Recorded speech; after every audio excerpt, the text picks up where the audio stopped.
어저께 유치부 여름 성경학교 하는데 이제 제가 예배 마지막에 축도하기 위해서 이렇게 갔습니다. 아이들이 얼마나 예쁘게 모여서 앉아서 예배를 드리는데 전도사님 말씀에 그냥 애들이 눈빛이 막 초롱초롱초롱 하면서 듣고 있는 거예요. 뒤에서 보는데 너무 막 마음에 감동이 오는 거예요. 그 8살도 안 되는 그 아이들이 얼마나 예쁘게 예배를 드리는지.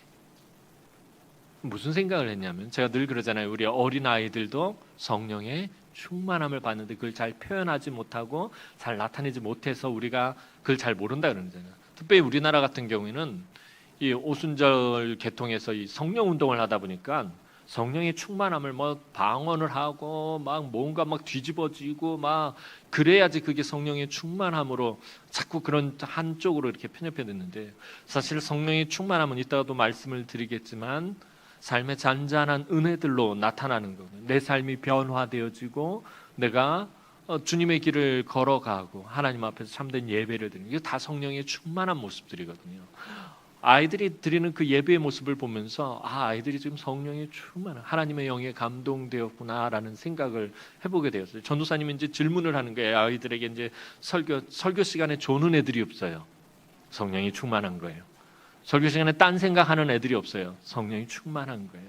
근데 이제 막 전도사님이 설교 마무리에 질문을 했어요. 아이들에게 하나님에 대한 이야기를 했던 것 같아요. 여러분, 전도사님이 퀴즈를 하나 낼게요. 여러분 문제를 낼게 잘못 듣고 맞춰보세요. 먼저 맞히는 사람에게 선물을 드릴게요. 자, 나는 스스로 있는 자다라는 하나님의 이름의 뜻이 뭐죠? 애들이 다 손을 번쩍번쩍 드네요. 막 저요 그러네. 너무 많이 갑자기 들어가지고 전도사님이 다시 했어요. 그래도 여전히. 그래서 한 어린 아이를 지목해서 앞으로 불러내서, 자, 나는 스스로 있는 자다라는 하나님 이름이 뭐죠? 그랬더니 여호와입니다. 그 목소리를 딱 듣는데 이 아이가 성령의 충만함을 받았구나, 하나님의 영에 감동되었구나. 하나님의 영에 감동되지 않으면 할 수 없는 말이거든요. 아이가 알든지 모르든지, 우리는 그러잖아요. 그 아이가 그걸 모르고 그냥 왜 알려준 거 말했다라고 생각하는데 그것도 성령의 은혜인 거지. 얼마나 기가 막히게 예쁘게 대답을 하는지. 다시 질문을 했어요, 전도사님이. 자, 그러면 여호와의 뜻이 뭐죠? 그랬더니 갑자기 애가 당황을 해요. 그러더니 스스로. 근데 그 모습도 얼마나 예쁜지. 여러분, 어린 아이들이라고 늘 말씀드리지만 하나님의 은혜를 모르는 것 아니고 성령의 충만함을 못 받는 것 아니에요. 단지 어른들처럼 표현하지 못하고 어른들처럼 세련되게 나타내지 못하기 때문에 그럴 뿐이에요. 그래서 이번 성경학교 또 수련회를 통해서 우리 아이들이 하나님의 영에 감동되고 성령의 충만함을 누릴 수 있도록 여러분들 위해서 기도해 주시고 관심 가져주시길 부탁을 드리겠습니다. 자, 그래서 오늘은 하나님의 영에 감동된 사람의 이야기를 통해서 함께 말씀을 나누고 은혜를 나누었으면 좋겠습니다. 요셉의 이야기는 여러분들이 너무나 잘 알고 있는 이야기입니다. 그래서 전체적인 설명은 생략하고 바로 본문으로 들어가겠습니다. 바로 왕의 꿈을 요셉이 기가 막히게 해몽을 하죠. 해석을 합니다. 그 바로의 꿈을 들은 요셉은 7년의 풍년이 있을 것이고 뒤이어서 7년의 흉년이 있을 것이라고 해석해냅니다. 그런데 요셉은 누구도 해석하지 못한 그 바로의 꿈을 해석만 한 것이 아니라 그 흉년에 대해서 이 흉년을 어떻게 지날 것인가는 대비책까지 내놓았다라는 거예요. 바로는 꿈의 해몽을 요구를 했는데 요셉은 그 꿈을 해석할 뿐만 아니라 대비책까지 내놓았다라는 것입니다. 명철하고 지혜로운 사람을 뽑아서 7년 풍년 동안 곡식을 잘 거두어드리고 그 곡식을 잘 저장해서 7년 흉년을 대비하면 된다라고 아주 기가 막힌 제안을 합니다. 요셉의 이 모든 말은 그의 말대로 하나님께서 요셉에게 알려주신 지혜였습니다. 하나님의 지혜였다라는 거예요. 요셉은 그 점을 분명히 합니다. 내가 아니라 하나님께서 하셨다. 내가 아니라 하나님께서 알려주셨다. 내가 아니라 하나님께서 복을 주셨다라는, 이게 요셉의 삶의 가장 중요한 삶의 모토입니다. 이 삶의 모토를 이 요셉은 한 번도 어긴 적이 없어요. 내가 한 게 아니에요. 하나님이 하셨어요. 내가 한 게 아니에요. 나와 함께 하시는 하나님이 이루셨습니다. 이게 요셉의 삶의 가장 중요한 모토였습니다. 그런데 이 삶의 모토를 요셉은 한 번도 어긴 적이 없었습니다. 심지어 애굽 최고의 권력자인 바로 앞에 섰을 때조차도 내가 한 것이 아니라 하나님께서 해석하신 것이고 하나님께서 대비책을 주신 것입니다 라고 말합니다. 여러분, 우리가 신앙생활하면서 착각하는 것이 때때로 있어요. 하나님이 나를 위해서 존재한다라고 착각할 때가 있어요. 하나님이 나를 위해서 존재하는 것입니까? 아닙니다. 하나님이 나를 위해서, 나의 만족함을 위해서 존재한다면 그때부터는 하나님이 우상이 되는 것입니다. 하나님이 그토록 싫어하시는 우상 숭배를 내가 하고 있는 거예요. 하나님은 나를 위해서 존재하는 것이 아니라 내가 하나님의 은혜의 도구로서 존재한다라는 사실을 요셉은 늘 기억하고 있었다는 거예요. 그 오늘 저와 여러분들도 마찬가지예요. 하나님이 저와 여러분들에게 복을 주기 위해서 존재하시고 저와 여러분들에게 만족함을 주기 위해서 존재하시는 분이 아니다라는 거예요. 물론 하나님은 그렇게 하기 위해서 존재하시기도 하셔요. 그런데 우리는 그것이 전부라고 생각하는데 그게 아니다라는 거예요. 내가 하나님의 은혜의 도구가 된다라는 거예요. 그래서 우리도 요셉처럼 항상 우리 입에서 내가 아니라 하나님께서 하셨습니다. 내가 아니라 하나님의 지혜입니다. 내가 아니라 하나님이 일하셨습니다. 이렇게 말할 수 있어야 된다는 거예요. 이게 성령이 충만한 사람에게서 나타나는 가장 중요한 현상이다라는 거예요. 애굽의 최고 권력자인 바로와 그의 신하들은 감옥에 오랫동안 갇혀있던 히브리 노예의 이 꿈 해석과 이 대비책에 귀를 기울였고 그의 말, 요셉의 말 한마디 한마디가 너무나도 타당하고 너무나도 대단하다라는 것을 알게 됩니다. 오늘 본문 37절 말씀입니다. 오늘 본문 37절 말씀 다시 한번 읽어보도록 하겠습니다. 오늘 본문 37절 말씀입니다. 시작. 바로와 그의 모든 신하가 이 일을 좋게 여긴지라. 자, 바로와 그의 모든 신하가 이 일을, 요셉의 해석과 대비책을 좋게 여긴지라. 애굽 왕 바로와 그의 신하들은요, 애굽 최고의 엘리트들입니다. 다 똑똑한 사람들이라는 거예요. 다 뛰어나고 탁월한 사람들입니다. 당시 애굽은 세계 최강대국이며 세상의 모든 학문과 모든 지식의 집합소가 바로 이 애굽이었습니다. 바로를 비롯한 그의 신하들은 어려서부터 애굽의 모든 학문과 모든 지식을 통달한 사람들이었어요. 한마디로 대단한 사람들이었다라는 거예요. 그런 사람들이 지금 누구의 말에 귀를 기울이고 있어요? 이름도 모르는 한 비천한 노예의 말에 귀를 기울이고 있다라는 것입니다. 그런 사람들도 해결하지 못한 문제를 아무런 기대도 하지 않았던 천한 노예 신분의 요셉이 너무나도 손쉽게 해결하는, 그 해결해내는 것을 보았다라는 것입니다. 바로가 요셉의 말을 다 듣고는 요셉에게 감탄을 금하지 못합니다. 대단하구나. 38절 말씀 보도록 하겠습니다. 오늘 본문 38절 말씀입니다. 시작. 바로가 그의 신하들에게 이르되 이와 같이 하나님의 영에 감동된 사람을 우리가 어찌 찾을 수 있으리요 하고. 오늘 38절 말씀은 히브리어 성경을 직역했는데 원전의 의미, 원전의 뉘앙스를 살리자면요, 원전의 뉘앙스에는 아주 강한 감탄사가 포함되는 말이에요. 그러니까 바로가 그의 신하들에게 이르되 와우, 와, 이런 감탄사가 포함된 거예요. 이와 같이 하나님의 영에 감동된 사람은 우리 어찌 찾을 수 있으리요 하고 바로가 감탄에 감탄을 금하지 못합니다. 너무나도 놀랍니다. 꿈 때문에 심히 번민하던 그의 마음을 요셉이 너무나도 시원하게 해결해 주었습니다. 요셉은 바로에게 있어서 정말 사이다 같은 그런 존재였습니다.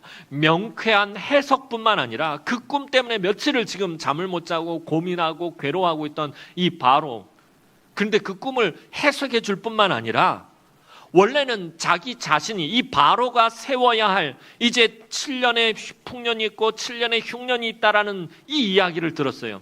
그럼 이제 바로가 해야 될 일이 뭐예요? 자기와 자기 신하들이 경제 정책과 국가 시책을 지금 세워야 되는데 그것조차도 이 노예가 너무나 탁월하게 제시하고 있더라는 것입니다. 바로가 볼 때 요셉은 이제 더 이상 친위대장 감옥에 갇혀있던 죄수가 아니었다라는 거예요. 그렇다면 바로의 입을 통해서 증거된 너무나도 감탄을 마지 못할 이 요셉은 어떤 사람입니까? 요셉은 하나님의 영에 감동된 사람이라는 것입니다. 신약적인 표현을 빌리면 성령 충만한 사람인 것입니다. 그래서 누구와도 비교할 수 없는 하나님의 명철과 하나님의 지혜가 충만했던 사람이 요셉이었습니다. 지난주 금요 기도회 때 하나님의 지혜에 대해서 잠깐 이야기를 했어요.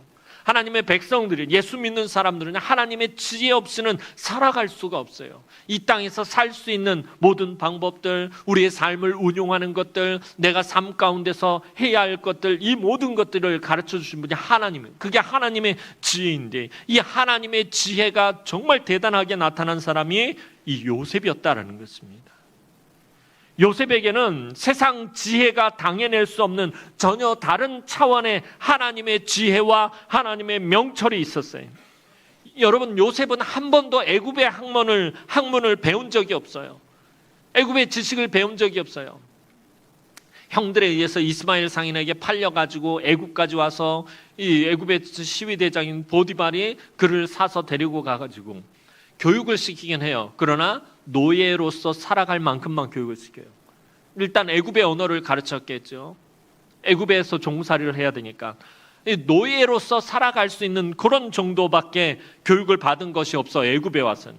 그러니까 애굽에 아까 말씀드렸던 것처럼 바로나 그의 신하들이 공부했던 그 애굽 최고의 학문이나 지식을 배운 적이 한 번도 없어요. 애굽의 지식을 접한 적이 없어요.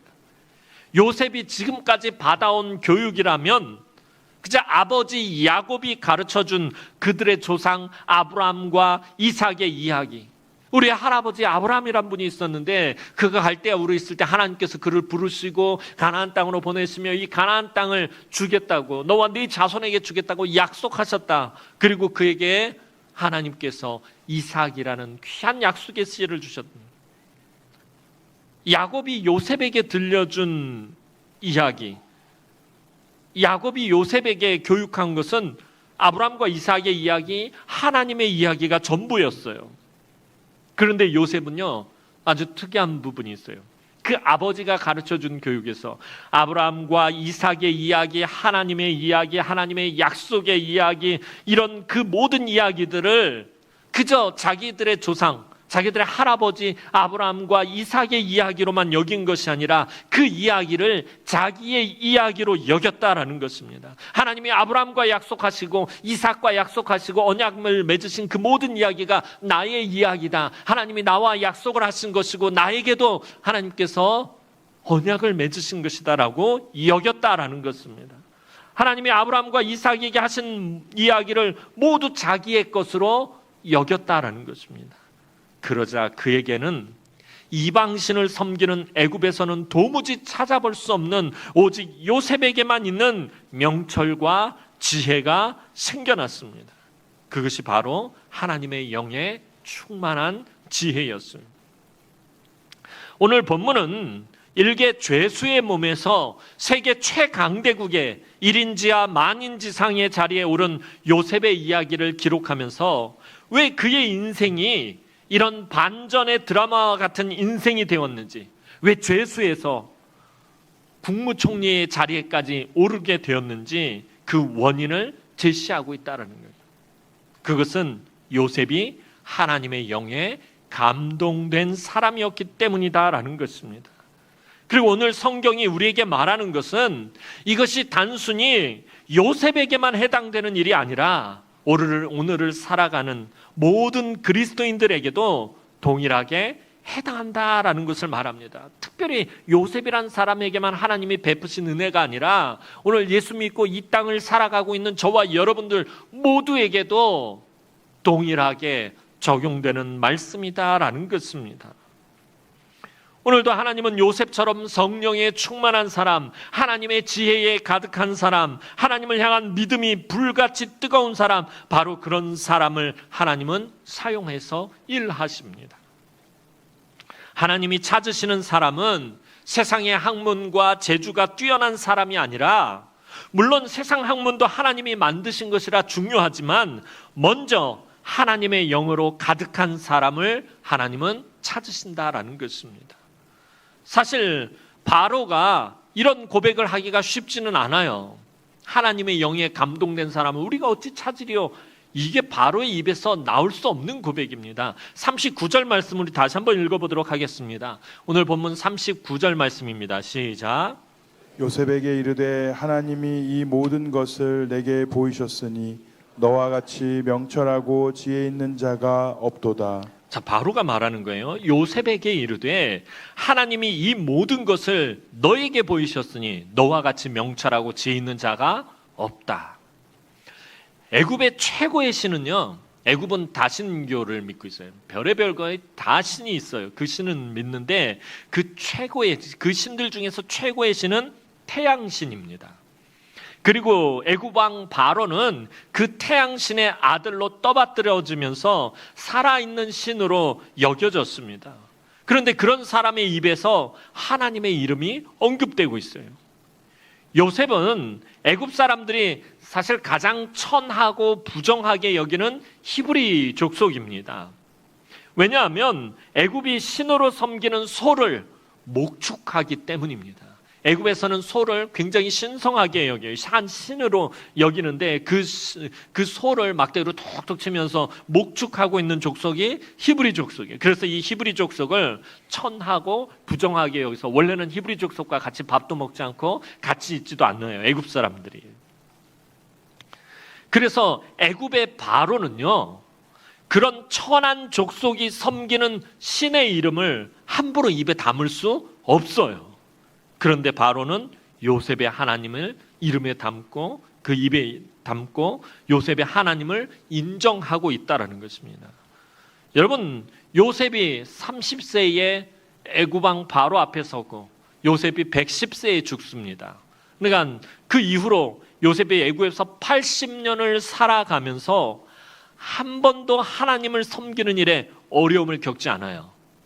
그 우상이 넘치는 온갖 잡다한 신들이 넘쳐나는 그 애굽에서 요셉이 80년을 살면서 한 번도 하나님을 섬기는 일에 어려움을 겪지 않는 것으로 보아 그만큼 바로가 요셉이 섬기는 하나님을 절대적으로 인정했다는 거예요. 바로가 인정하지 않으면 절대로 다른 신을 섬길 수가 없어요. 그런데 요셉이 80년 죽을 때까지 하나님을 섬기는데 아무런 어려움이 없었다라는 말은요, 지금 바로와 그 뒤에 계속 이어지는 바로들이 요셉의 하나님을 절대적으로 인정했기 때문에 가능하다라는 거예요. 애굽이라는 사회에서 어떻게 이런 일이 가능한 것입니까? 그것은 요셉이 끊임없이 누구를 증거하는 삶을 살았기 때문에, 하나님을 증거하는 삶을 살았기 때문에. 아까 말씀드렸잖아요. 요셉의 삶의 모토는 내가 아니라 하나님이 하셨습니다예요. 그러니까 모든 일을 할 때 그런 거예요. 요셉이 모든 일을 해도 참 기깔나게 했어요. 보디발의 집에 있을 때도 가정총무로 있으면서 얼마나 일을 잘했는지 몰라요. 그랬는데도 그때도 내가 아니라 하나님이 하셨습니다. 또 억울한 누명을 쓰고 감옥에 갇혔어요. 이곳에서도 일을 얼마나 잘하는지 몰라요. 이 간수들이 모든 일을, 재반 감옥의 모든 일들을 다 요셉에게 맡겼어요. 그런데 요셉이 내가 아니라 하나님이 하셨어요. 총리가 돼서도 마찬가지예요. 내가 아니라 하나님이 하셨어요. 늘 하나님을 증거하는 삶을 살았기 때문에 요셉이 평생에 그 온갖 우상이 넘쳐나는 그 속에서 하나님을 제대로 섬길 수 있었다라는 것입니다. 요셉은 내가 아니라 하나님께서 하신다라는 것을 늘 자기의 삶으로 보여주는 삶을 살았다라는 것입니다. 그리고요, 요셉은 말만 그런 것이 아니라 늘 삶을 그렇게 살아왔어요. 그래서 요셉의 곁에 있던 사람들은요, 그것을 목격했다라는 거예요. 보디발이 목격했고요, 그 감옥의 간수들이 목격했고요, 바로가 목격했다는 거예요. 하나님이 정말 요셉과 함께 하시고 요셉이 하나님의 지혜로 살아가고 있다는 거예요. 여기서 우리가 알 수 있는 것은 여러분, 성령의 충만함, 하나님의 영에 감동된다라는 것은요, 특별한 어떤 현상의 문제가 아니라 아까 말씀드렸던 것처럼 막 방언을 랄랄랄라 방언을 한다든지 막 뒤집어져서 떼굴떼굴 굴러다닌다든지 막 불을 토해내듯이 막 그렇게 하는 이런 현상의 문제가 아니라 성령의 충만함은요, 하나님의 영에 감동된다라는 것은요, 삶의 문제라는 거예요. 눈에 보여지는 현상의 문제가 아니라 삶의 문제예요.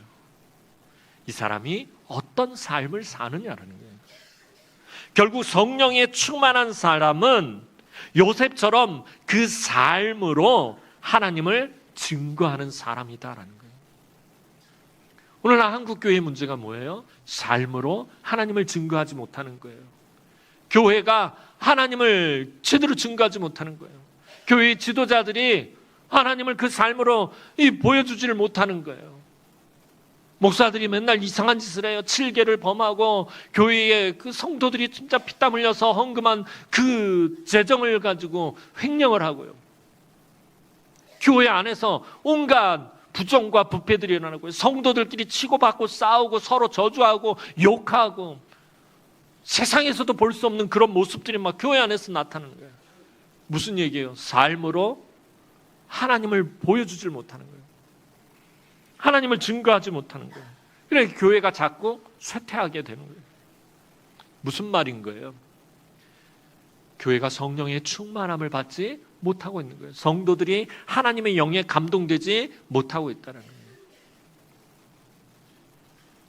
어떤 특별한 프로그램이 한국 교회를 위한 어떤 특별한 프로그램이 없어서 교회가 쇠퇴하고 부흥하지 못하는 것이 아니라 하나님의 영에 감동된 사람들이 점점 줄어들기 때문에 교회가 부흥하지 못하고 쇠퇴하게 된다는 거예요. 그래서 제가 늘 우리 성도들에게, 특별히 금요기도의 성도들에게 강조하는 것이죠. 여러분들의 첫 번째 기도 제목은 항상 무엇이 되어야 한다? 성령의 충만함이 되어야 한다는 거예요.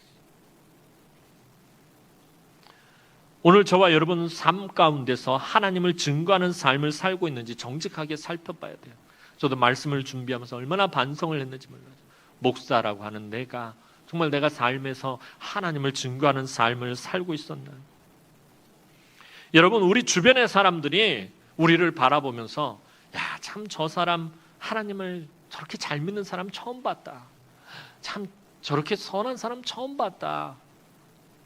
여러분, 이런 고백을 하는지, 아니면은 우리 주변의 사람들이, 세상의 이웃들이 우리를 바라보면 내 살다 저렇게 못된 사람 처음 봤다, 이런 소리를 듣지는 않는지.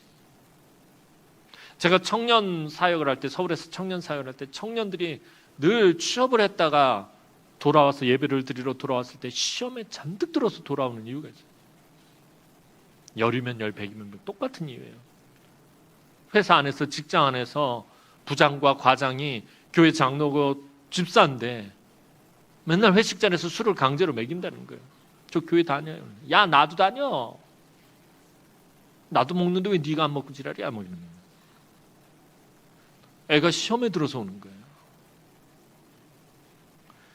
여러분, 예수 믿는 사람들도 그런 모습을 보면 시험에 드는데 세상 믿지 않는 사람들이 그 보면은 저 사람 예수 믿는 사람이라고 하겠느냐라는 거예요.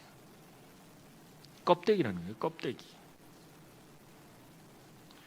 여러분, 성령의 충만함이란, 다시 말해서 하나님을 증거하는 삶이란 우리의 말이 아니라 우리의 삶에서 잔잔한 감동과 선한 행실로 하나님을 보여주는 것이에요. 이제 40절에서 45절까지의 말씀은요, 보면은 끊임없이 고난의 길을 걸어가던 요셉의 이야기 중에서 정말 가장 신나고 가슴 벅찬 장면이에요. 드라마를 보다 보면 주인공이 계속 못된 이 사람들한테 막 구박을 당하고 어려움을 당하고 막 몇 해 동안 막 해서 가슴이 막 답답해서 저거 도대체 언제 끝나나 그러다가 마지막에 보면 막 다 뒤집어 엎어버리고 나쁜 놈들 다 붙잡혀가고 다 벌받는 거면 속이 시원해지잖아요. 상쾌해지잖아요. 근데 오늘 본문 40절에서 45절 말씀을 딱 묵상해 보면요, 끊임없이 고난의 길을 걸어가던 요셉의 이야기 중에서 정말 가장 신나고 가장 가슴 벅찬 장면이에요. 가슴에 꽉 막혀있던 요셉의 이야기를 읽다가 가슴에 꽉 막혀있던 채증이 쑥 하고 내려가는 분이에요. 요셉의 지혜를 보자마자 바로가 외칩니다. 40절 말씀 보도록 하겠습니다. 자, 오늘 본문 40절 말씀입니다. 시작. 너는 내 집을 다스리라. 내 백성이 다 내 명령에 복종하리니 내가 너보다 높은 것은 내 왕자뿐이니라. 애굽의 최고 권력자가 모든 실권을, 모든 권력을 요셉에게 주겠다라는 것입니다. 그리고 요셉을 애굽 온 땅을 다스리는 총리로 삼아버립니다. 바로는 말만 그렇게 한 것이 아니라 내가 너로 온 땅을 다스리게 하겠다, 내가 너를 네 말에 백성들이 복종하게 하겠다, 그냥 말만 한 것이 아니라 그 자리에서 이 바로도 바로 실행으로 옮깁니다. 42절 말씀 보겠습니다. 오늘 본문 42절 말씀입니다. 시작. 자기의 인장 반지를 빼어 요셉의 손에 끼우고 그에게 세마포 옷을 입히고 금 사슬을 목에 걸고. 여러분, 왕의 인장 반지는요, 전에 여러 번 설명을 드렸던 것 같아요. 우리 그 조선 시대에 있었던 막 사극 같은 거 보면 왕에게 정말 중요한 거 있죠. 이따만한 도장이 있죠. 옥쇠라고 불리는 거예요. 이 왕의 인장 반지는 왕의 옥쇠와 같은 것입니다. 그래서 조서를 쓰고 왕의 인장 반지를 찍으면 무조건 시행해야 됩니다. 어김없이 시행해야 돼요. 다니엘 이야기, 에스더의 이야기를 보면 그러잖아요. 왕의 인장 반지가 찍히면 왕도 그것을 바꾸질 못해요. 엄청난 권력이라는 거. 왕도 바꾸지 못하게 할 만큼 엄청난 권력의 상징이 인장 반지입니다. 그것을 바로가 그 자리에서 요셉에게 빼어서 준 것입니다.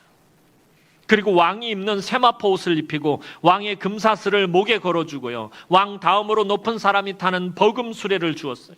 그뿐만 아니라 오늘로 치자면 그 수레를 타고, 버금 수레를 타고서는 이 왕궁이 있는 그 도시를 이 카퍼레이드를 하게 합니다. 엎드리라 엎드리라 외치게 합니다. 사람들이 다 이 요셉이 지나가면 엎드려야 되는 거예요. 요셉이 오랜 고난과 연단 속에서 끝까지 하나님을 신뢰했더니, 끝까지 하나님을 증거하는 삶을 살았더니 하나님께서 지금 막 줄줄이 보너스를 주고 계신다는 거예요. 바로는 요셉에게 새로운 이름을 지어주고요, 또 총각이었던 요셉을 장가까지 보내줍니다. 요셉의 새로운 이름 사브낫 바네아라는 이름입니다. 이 이름의 뜻이 또 기가 막힙니다. 하나님이 말씀하셨고 그는 살아계신다. 이 바로가 요셉이 섬기는 하나님에 대한 지식이 별로 없으니까 원래 사브낫 바네아에서 이 하나님, 요셉이 섬기는 하나님의 의미가 아니라 그 단어는 사실 애굽에서 신이라는 표현을 쓴 거예요. 신이 말씀하셨고 그 신이 살아계신다는데, 그 신이 애굽의 신을 의미하는 것이 아니라 요셉이 섬기는 하나님을 의미하는 거예요. 요셉의 말과 요셉의 지금까지 살아온 삶과 요셉의 지금의 모습을 보면서 이 바로가 하는 거예요. 하나님이 너에게 말씀하셨고 너에게 말씀하신 그 하나님, 네가 섬기는 그 하나님은 살아계신다 라는 뜻으로 사브낫 바네아라는 이름을 지어준 것입니다. 요셉이 애굽을 구원할 것을 상징하는 너무나 귀한 이름입니다. 조금 전까지 친위대장의 감옥에서 아무런 기약 없이 갇혀있던 노예이며 죄수였던 요셉의 삶이 순식간에 뒤집어지었다라는 거예요. 아까 말씀드렸던 것처럼 요셉이 지나온 삶은 한 13년의 삶은 막 너무 답답하잖아요. 하나님도 정말 참으시느라고 애를 쓰셨던 거예요. 오랫동안 참으시느라고 애쓰셨어요. 하나님의 정하신 시간이 꽉 차게 되자 요셉에게 작정하신 그대로 복을 남김없이 그냥 막 쏟아 부어주고 계시는 거예요. 그런데요, 하나님께서 막 보너스까지 막 남김없이 막 쏟아 부어주고 계시는 이 상황에서 요셉의 모습을 보면 정말 대단하다라는 생각을 하게 돼요. 하나님의 영에 감동한 사람은 이렇구나라는 생각이 듭니다. 요셉이 얼마나 신실한 사람, 하나님의 영에 감동됐다라는 말은요, 다시 말하면 그 사람은 되게 신실한 사람이라는 거예요. 요셉이 얼마나 신실한 사람인지, 그는 총리로 임명을 받고 왕이 막 짝을 지어줘서 장가를 가자마자 또다시 보디발의 집에서 그랬던 것처럼 자기에게 주어진 직분에 최선을 다하고 성실하게 삽니다. 45절 하반절 말씀 보도록 하겠습니다. 45절 하반절 말씀입니다. 시작. 요셉이 나가 애굽 온 땅을 순찰하니라. 바로가 요셉의 이름을 사브나 바네아로 바꿔주고 너를 애굽의 총리로 삼고 인장바지를 빼서 끼워주고 금사슬 걸어주고 버금수레를 주고 야 너 혼자니까 안 되겠다 내가 네 색식감까지 구해줄게. 그래서 그 당시에 최고 명문 집안의 딸을 아내로 맞이해주는 장가까지 보내줘요. 그랬는데 그 삶이 얼마나 지금 요셉의 삶이 얼마나 막 뭐라고 표현을 못하겠어요. 막 이건 환장할 거잖아요. 막 조금 전까지만 해도 지하 감옥에 갇혀 있었던 죄수가 엄청난 복을 막 지금 배가 터지게 받고 있는 그런 상황입니다. 저 같았으면 진짜 어쩔 줄 몰랐을 거예요. 그걸 도대체 어떻게 해야 되나. 그런데 요셉이 뭐라 그래요? 요셉이 나가 애굽 온 땅을 순찰하니라. 그는 인생 최고의 시간에 교만하지 않았고 우쭐대지 않았고요. 지금까지 살아온 것처럼 그가 여태껏 그랬던 것처럼 여전히 성실하고 여전히 정직하고 여전히 경건하고 여전히 진실했다는 거예요. 이게 하나님의 영에 감동한 모습이라는 거예요. 남들이 언뜻 볼 때 요셉은 한순간에 벼락출세한 것 같아요. 그렇잖아요. 오늘 아침까지 분명히 감옥에 갇혀 있었던 죄수였어요. 아무런 소망이 없던 죄수였는데 갑자기 총리가 됐어요. 벼락출세한 것 같아요. 어쩌다 바로 앞에서 꿈 해석 한번 잘해가지고 야 나도 꿈 해몽하는 거나 좀 배워둘 걸. 꿈 해석을 한번 잘해서 대박 횡재한 인생처럼 보일 수 있어요. 그러나 그렇지가 않아요. 요셉이 노예로 팔려온 17세부터 지금 바로 앞에 서는 30세가 될 때까지 13년간 꾸준한 삶의 결과였다라는 것이에요. 바로 앞에 섰을 때만 하나님의 영에 감동된 것이 아니에요. 그동안 개차반으로 살다가 바로 앞에 섰을 때만 하나님의 영이 감동돼서 이 바로의 꿈을 해석하고 대비책을 내세운 게 아니다라는 것입니다.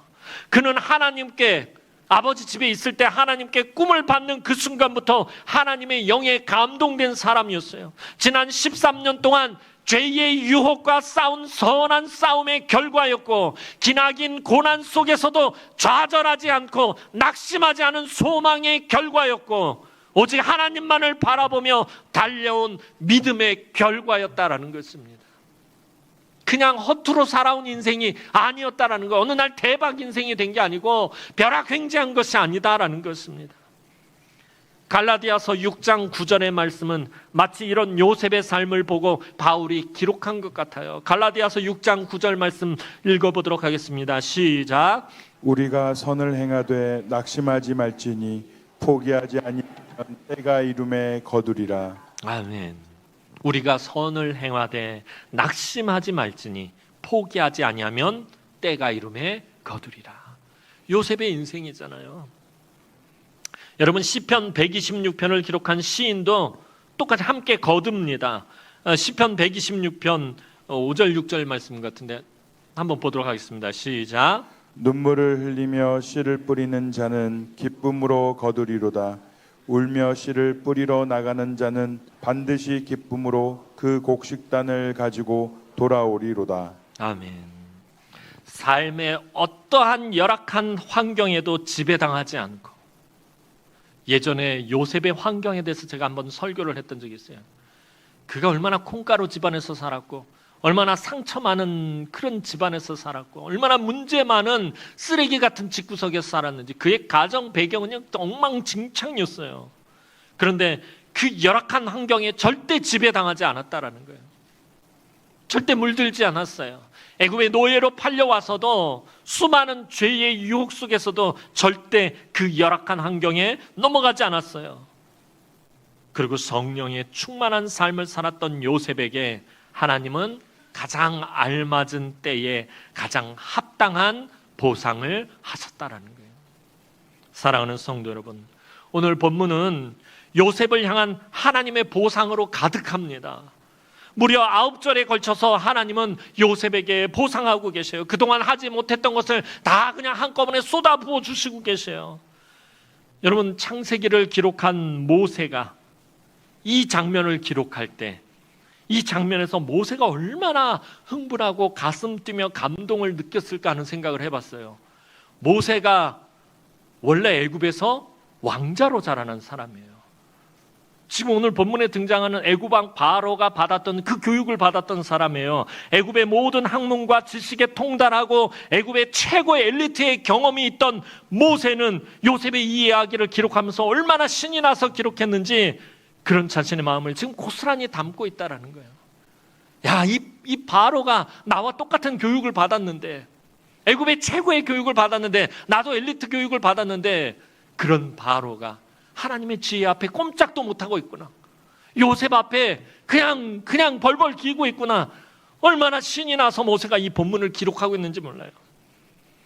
요셉이 이런 삶을 살게 될 것이라고는 그 누구도 상상하지 못했어요. 이 당시에 이 애굽에 살던 사람들이. 저와 여러분들은 이미 결말을 알고 있으니까 실감이 덜해요. 요셉의 이야기를 처음 듣는 사람이라면 아무도 예측하지 못했을 거예요. 그 감옥에 갇혀있는 아무런 소망이 없는 그 요셉이 애굽의 총리가 될 것이라는 누가 상상이라도 했겠어요. 그 아비 야곱과 그의 형들은 더욱이 생각도 못했어요. 심지어 요셉 자신도 고난이 길어지다 보니까 하나님의 꿈이 희미해져 가는 거예요.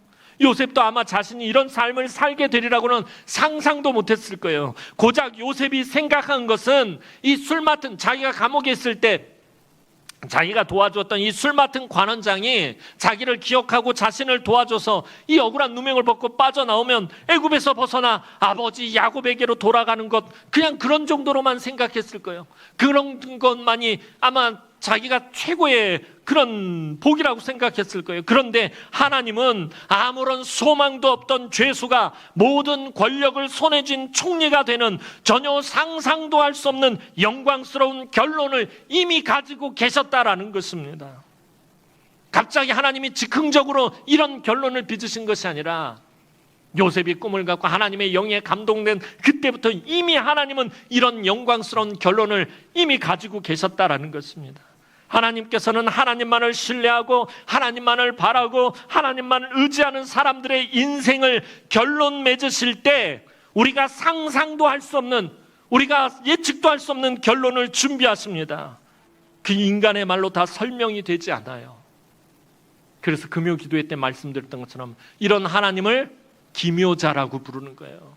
기묘자, 기묘라는 말의 뜻은 이해할 수 없는 일, 너무나 놀라운, 그래서 이해할 수 없는 일, 상상조차 할 수 없다라는 것입니다. 기묘자 되신 하나님.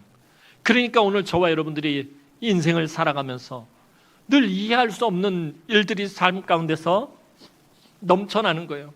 왜 내 삶에 고난이 찾아오는지, 내가 하나님 앞에서 정직하게 살았는데, 내가 하나님 앞에서 정말 요셉처럼 최선을 다해서 성실하게 살았는데 왜 내 삶에, 왜 내가 인생이 이렇게 힘들고 고난이 겹치고, 왜 내가 병들고, 왜 내가 가난하고, 왜 내 자녀들이 이렇게 풀리지가 않느냐. 이해가 안 되는 건 당연한 거예요. 하나님은 기묘자 되신 분이시기 때문에. 요셉이 13년 동안 그런 기나긴 고난의 삶을 살 것, 요셉이 생각이 나 있겠습니까? 요셉이 이해가 됐겠어요? 요셉도 이해가 되지 않았어요. 그러나 13년이 지난 다음에 하나님의 영광스러운 그 결론 앞에서 하나님은 기묘자 되시는구나. 오늘 저와 여러분들도 그런 고백을 하게 된다는 것입니다. 그래서 앞서서 말씀드렸던 것처럼 여러분, 우리 여름 행사를 앞둔 우리 주일학교 아이들이 요셉처럼 하나님의 영에 감동된 삶을 살았으면 좋겠어요. 우리 아이들이 기묘자 되시는 하나님을 만났으면 좋겠어요. 정말 이 험악한 세상, 악하고 더럽고 음란한 문화가 넘쳐나는 이 세상에서 우리 자녀들이 살아가야 돼요. 때로는 저들이 힘든 일을 겪을 수 있고요, 세상에서 방황할 수도 있고요, 어려움과 고난이 끊임없이 찾아올 수 있겠지만 하나님을, 우리 어머니 아버지가, 우리 엄마 아빠가 하나님을 그렇게 잘 믿었는데, 우리 할아버지 할머니가 그렇게 잘 믿었는데 왜 내가 이런 어려움을 겪어야 되나, 이해하지 못할 상황이 찾아올 수 있어요. 그러나 하나님은 이미 영광스러운 결론을 가지고 계신다는 거예요. 그래서 우리 자녀들이, 우리 주일학교 아이들이 기묘자 되신 하나님을 만나고 나중에 그들이 자기의 무릎을 치면서 하나님은 기묘자 되시는구나, 이런 고백을 할 수 있는 하나님의 영에 감동된 아이들이 되었으면 좋겠어요. 그래서 바울은 로마서 8장 18절에 이렇게 고백합니다. 로마서 8장 18절 말씀 보겠습니다. 시작. 현재의 고난은 장차 우리에게 나타날 영광과 비교할 수 없도다. 현재 우리가 받는 고난은 장차 우리에게 나타날 하나님의 그 영광의 결론과 비교할 수 없다라는 것입니다.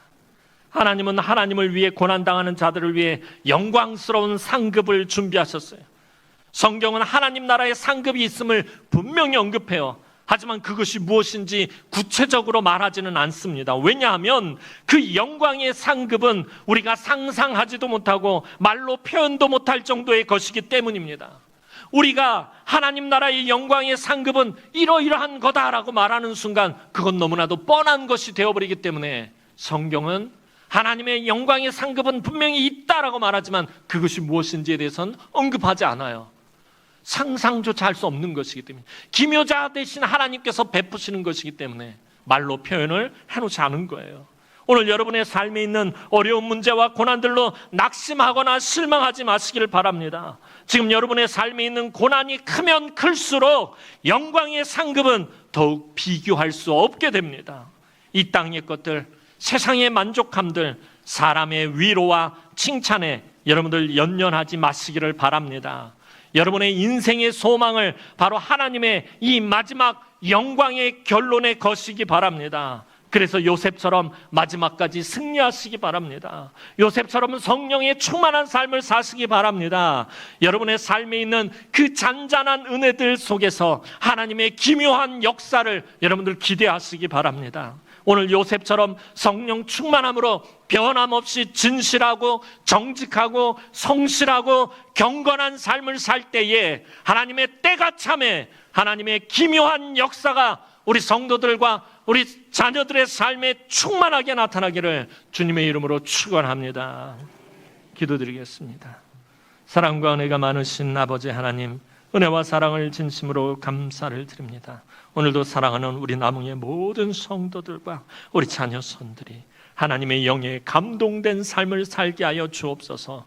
요셉처럼 여전히 진실하고 여전히 성실하고 여전히 경건하고 여전히 하나님을 증거하는 삶을 살아가는 복된 인생들이 되어지게 하시고, 혹이라도 그 삶 가운데 고난과 걱정과 근심과 염려와 시험과 환난 가운데 있는 성도들이 있습니까?